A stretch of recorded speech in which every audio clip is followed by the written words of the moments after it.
এখন যদি তোর বাবা একটা চা খাওয়াতো না জমে যেত। নমস্কার বন্ধুরা, আশা করি তোমরা প্রত্যেকে অনেক অনেক ভালো আছো। আমার গলা শুনে বুঝতেই পারছো আমার শরীরটা একটু খারাপ। যাই হোক, অনেকদিন পর একটা ছোট্ট ব্লগ তোমাদের। আজকে দুপুরে আমাদের মেনুতে আছে রুটি আর মিক্স ভেজিটেবল।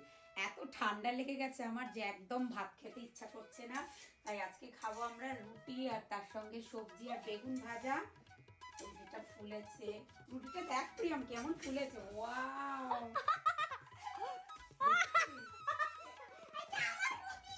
তোমার রুটি? আচ্ছা দাঁড়াও, মেয়েটা শেখি আগে আগে মেয়েটা শেখে নি।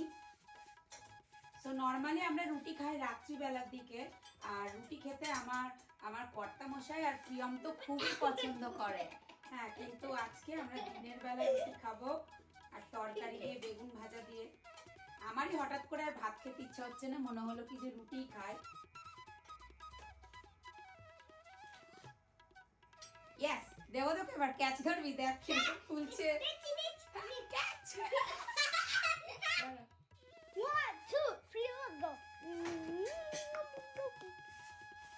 রুটির পাশাপাশি মিক্স ভেজিটেবলটাও রান্না করে ফেলেছি। আমরা নর্মালি নিরামিষ খেলে মিক্স ভেজিটেবলটা করি, কারণ আমার বাড়ির সবাই খুব ভালোবাসে। পনিরটা আমরা কেউই খুব একটা খাই না, পছন্দ করি না, আর অনেকটা বেশি করেই করে রাখলাম যাতে কালকেও হয়ে যায়।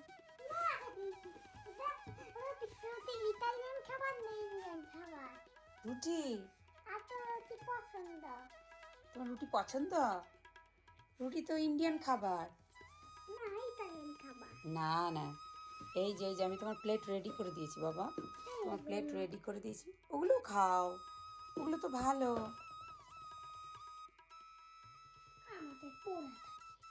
তোমাকে পোড়াটা দিয়েছি, আচ্ছা পোড়াটা বাদ দিয়ে দাও, পোড়াটা বাদ দিয়ে দাও।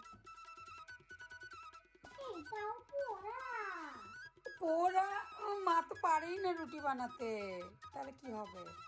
না, তুমি রুটি খাও, দাঁড়াও চামচ দিই তারপর তো খাবে। চলো টেবিলে, চলো তোমার টেবিলে গিয়ে খাবে চামচ দিয়ে।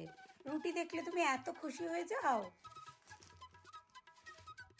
দুপুর 3:30 বেজে গেছে, ছেলে আর কর্তামশাইয়ের আগেই খাওয়া হয়ে গেছে। এখন আমি খেতে বসলাম, তবে বেগুন ভাজাটা নিয়ে নিই, কারণ বেগুন ভাজা আমি খুব একটা পছন্দ করি না।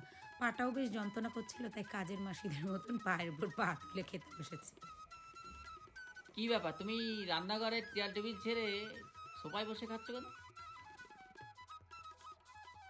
কখন এলাম আমি বাড়িতে বলো তো? নাচের ক্লাস করিয়ে সকাল 12টার সময় আমি বাড়ি ঢুকেছি, সকালবেলা গেছি ক্লাস করতে, আর এসেই তারপরে রান্নাঘরে ঢুকেছি, সমস্ত রান্না বান্না করে এখন আমার পা যন্ত্রণা করছে। আর নিজেরই তো বাড়ি ভাই, সে টেবিল চেয়ারে খাই আর সোফাতেই খাই, নিজেরই তো বাড়ি, সে আমি যেখানে আরাম পাবো আমি তো সেখানেই খাবো না কি?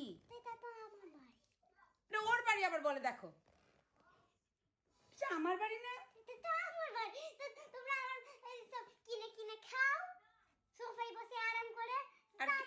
আর কিরকম বেইমান, মায়ের এত কাশি হয়েছে, আমি বললাম আমাকে একটু হেল্প করে দে, আমাকে একটু গাজরটা অন্তত ছুলে দে, সে তো করলোই না, উল্টে আবার শুধু খায় দায় বাড়িতে, আর মার সাথে ঝগড়া করে, বলে দেখো আমারটা খেয়ে নি, বলে আমি না ওকে পোড়া রুটি দিয়েছি। হ্যাঁ, আজকে আমাদের রেসিপি আগেই বলেছি তোমাদেরকে। সো দেখো নিয়ে বসে পড়েছি, অনেকদিন পর আবার রুটি খাচ্ছি কিন্তু। হ্যাঁ, তো এই যে গরম গরম রুটি রয়েছে, হাতে বানানো, তাও আবার দেশে তো থাকলে কিনেও পাওয়া যেত, এখন হাতে বানানো। আর এই যে আমার মিক্স ভেজিটেবল, আর এখানে রয়েছে মিক্স স্যালাড। আজকের স্যালাডটা একটু স্পেশাল আবার, কারণ স্যালাডের মধ্যে নর্মালি আমি যখন লেটুস পাতা দিই তখন ধনে পাতা দিই না, মানে যেদিনকে লেটুস পাতা দিই সেদিনকে ধনে পাতা দিই না, কেন ধনে পাতা দিলে যেদিন ধনে পাতা দিই সেদিন একটু দেশি স্টাইলের হয় আর কি। আর আজকে লেটুস পাতা ধনে পাতা একসাথে আবার কতগুলো কাঁচা ছোলাও দিয়ে দিয়েছি, মানে খুব হেলদি একটা স্যালাড নিয়ে বসে পড়েছি। আর মিক্স ভেজিটেবল তো রয়েছে, খাওয়াটা একদম অন্যরকম আজকে দুপুরে। আগেই বলেছি যে ঠান্ডা লেগেছে খুব, গলাটা এত ব্যথা যে ভাত আর খেতে ইচ্ছা করছে না। তো আমি আমার খাওয়াটা এনজয় করি, তোমরা সবাই অনেক ভালো থাকো, বাই। ঝাল লেগেছে? খাও খাও, নিজেরটা খাও আর মায়েরটাও ভাগ বসে, এবার ঝাল লেগেছে। বলো এবার হাই গাইস, বলো বলো হাই গাইস, বলো।